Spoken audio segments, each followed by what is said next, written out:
Ladies and gentlemen, you guys are in for a treat. Welcome to episode 19 of What's Your Lifestyles, How to Follow Your Passion. I'm your host, Michael. Let's get started.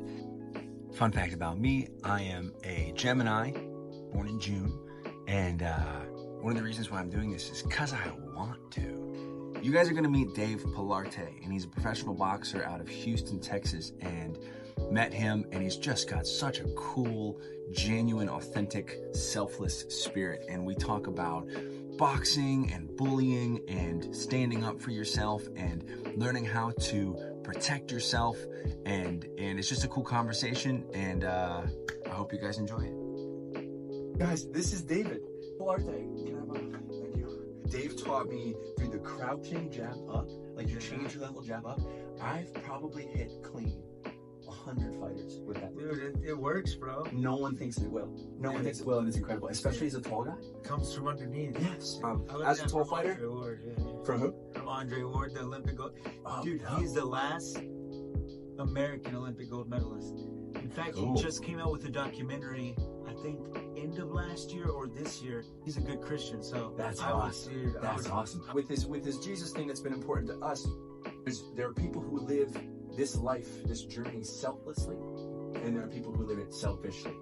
And you can ultimately kind of tell pretty quickly which one you're dealing with. Yeah. I guess I'm curious, being a professional boxer, you navigated your world. When you run into a selfish person, it's not like you can punch them, right? So like, how do you navigate that tension? I believe I wanted to do that, at work. Yeah. Dude, yeah. And it'd be so easy. Oh my gosh. But it's humbling because, in boxing and like other combat sports, there's always somebody that can. Always a bigger fish. Always a bigger fish. Always somebody better, faster, stronger that will keep you on. What Splinter told the Ninja Turtles, you have to use it for good. Use it to defend people, never to bully. Yes. I was actually bullied in middle school and high school. I'm sorry, dude. So I have a special place for bullies. Yeah. I don't like them at all. Were you always kind of competing, or did that kind of help train you to go into the boxing ring? Well, boxing started with my dad was a huge boxing fan. Okay. We would watch pay-per-views all the time. Yeah. Oscar De La Hoya, Floyd Mayweather. Yeah. Roy Jones. Yeah. Like, he was a huge boxing fan. So when we were about 11 years old, he bought us a bunch of boxing equipment. Nice. Boxing gloves, punching bag, mitts, all that, and started teaching us very basics that he knew.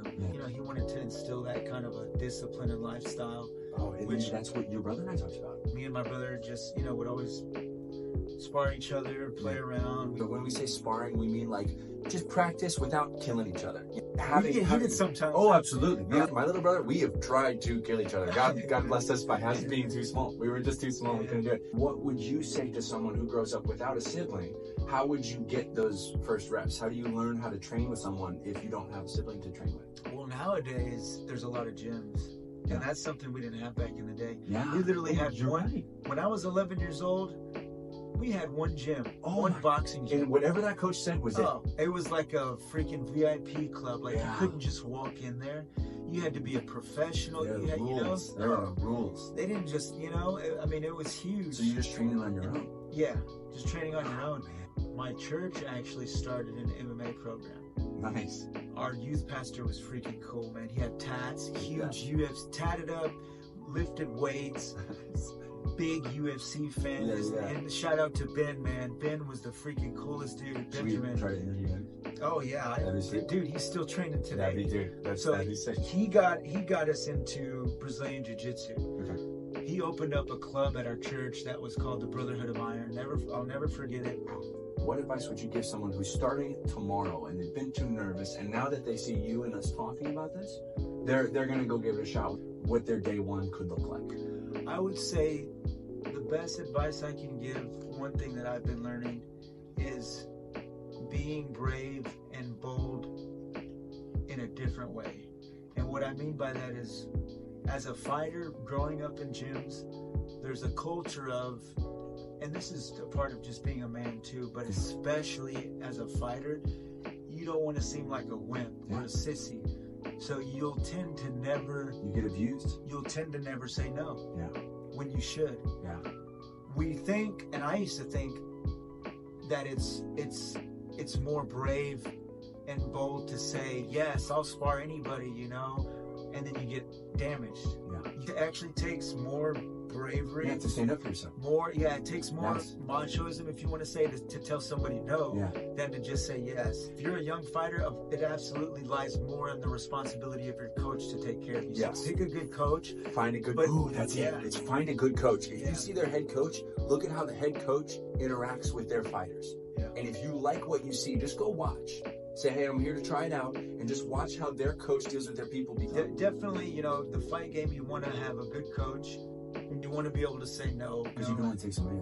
Yeah. Thank you so much. I really appreciate it. Sure, man. Awesome. Greg, any final comments? We're good? All right. Just like we talked about, Master Splinter told the Ninja Turtles, you have to use your abilities for good. And that's the takeaway from today's episode. I think Dave would agree. Find a good coach if you want to train. Watch how people interact. See what the energy feels like in that room. There's a lot of good coaches out there. A lot of good coaches in Houston that I've already talked about in this project. So take a look through some of these episodes if you want to find a good coach. The idea is, if you can train yourself to become strong, use that power for good. It's the way. And there are too many bullies out there, and I'm tired of bullies, and I think we're tired of bullies. So if you can get strength, use it for good. You guys have a great day. Just a quick moment to appreciate Gray, the pit bull in that video. He has passed away. He's a dog of my boy Tom Knight, and we love that dog. And that dog got us through some rough times, and he's the snuggliest dog you're ever gonna meet. And yeah, just wanted to tell you guys, it's a good dog.